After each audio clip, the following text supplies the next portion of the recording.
Today we're going to be looking at my top 10 most anticipated movies of this year, 2023. Here we go. Number 10, Cocaine Bear. So I don't think this will be like the best picture on this list by far. I think this is going to be the most it won't be nominated for awards at the end of the year, but it's going to be fun.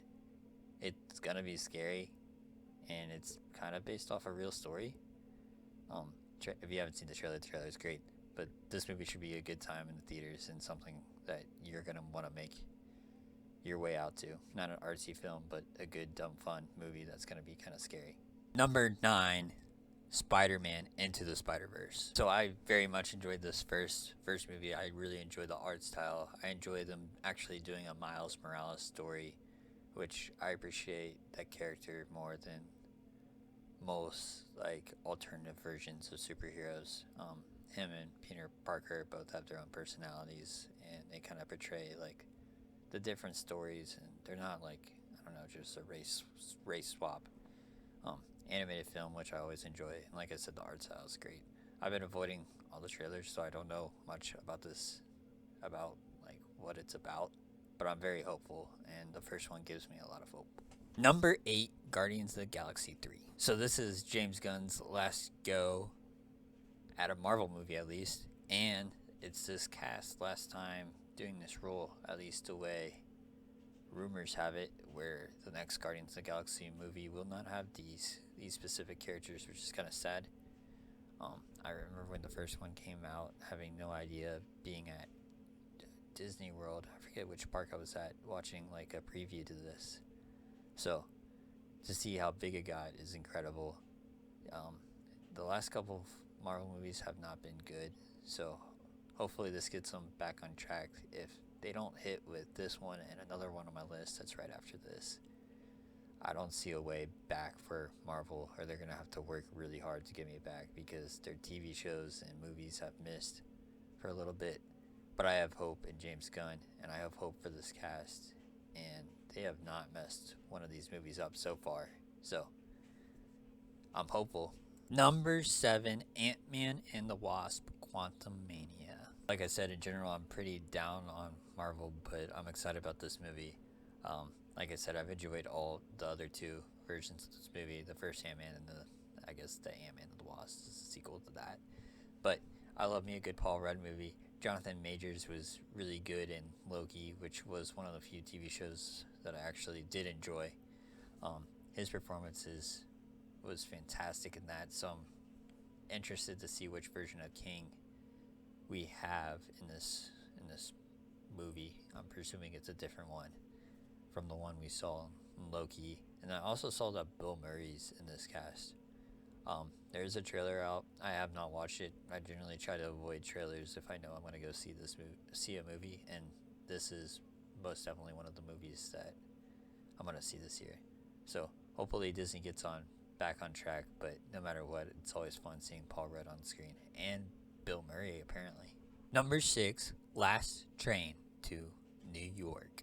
So this movie is a remake of a Korean movie called Train to Busan, horror film about zombies and getting on that last train trying to escape.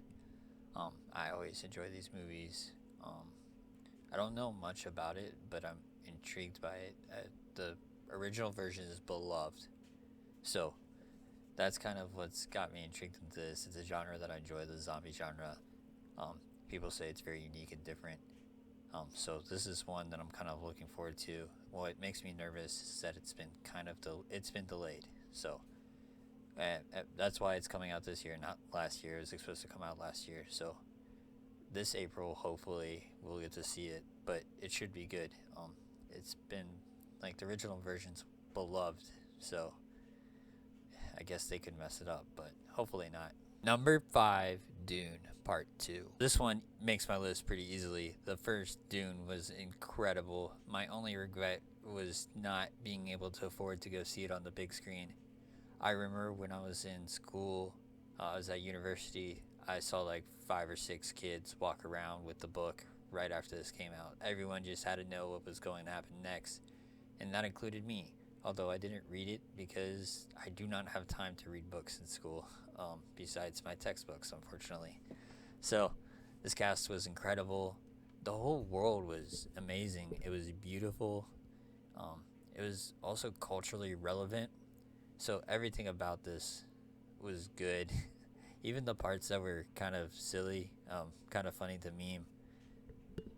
Man, I just get excited about big casts with good writing and I guess big set pieces. Number 4, Bose Afraid. A24 has easily become one of my favorite studios out there. This movie's gonna be good. It is Ari Aster's like dream project. So he made Midsummer and Hereditary. If you haven't seen those movies, go check those out. They're these weird, kind of different horror movies. Midsummer, I think I prefer over Hereditary, which is the second film. But Midsummer was like a daylight scary movie. So I'm guessing this is going to be a horror movie in the same. Actually, I know it's going to be a horror movie. This is his genre.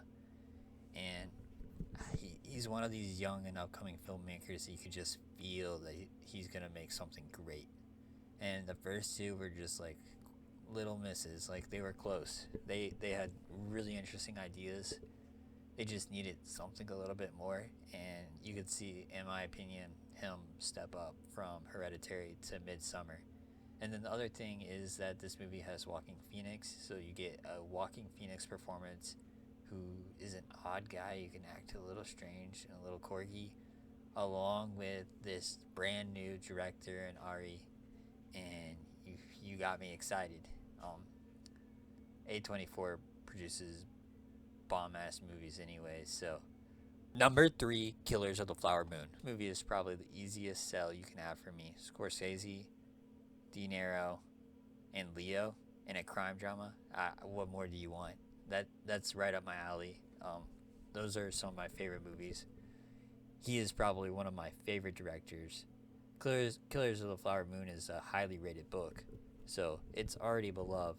The only concern is that it's been delayed, like other stuff, but that happens, I guess. And these are all people who I enjoy their works, I enjoy the art that they produce, and I am very excited for this to come out. Number 2, Ferrari. So this pure reason why this one is so high up on my list is because I'm interested in Ferrari in general, especially after watching Ford versus Ferrari a couple years ago. I really enjoyed that movie. Obviously, this is a whole different thing, but he's someone I want to know more about, and this gives me a good reason. Adam Driver is playing him, so this should be really interesting. I'm excited about it. I'm nervous that it won't actually come out. So I kind of just found out that the studio has been having problems that's making this, so it might not come out this year, which is kind of sad. But I'm hopeful. This is a story that I want to hear by people I want to hear it from. So, fingers crossed. Number 1, Oppenheimer. This movie's going to be great. This is going to win awards all the way around. So, expect to see this movie at the Oscars next year. But, great cast. Florence Pugh, Matt Damon, Rami Malek, and RDJ, of course. So, brilliant cast. And then you got Christopher Nolan directing this. I don't know what more you can ask for. Will this movie be obnoxiously loud? Probably. Will this movie be great? Yes. I have no doubts, none about this. I'm really excited. If you haven't seen the trailer, go watch the trailer if you're not excited.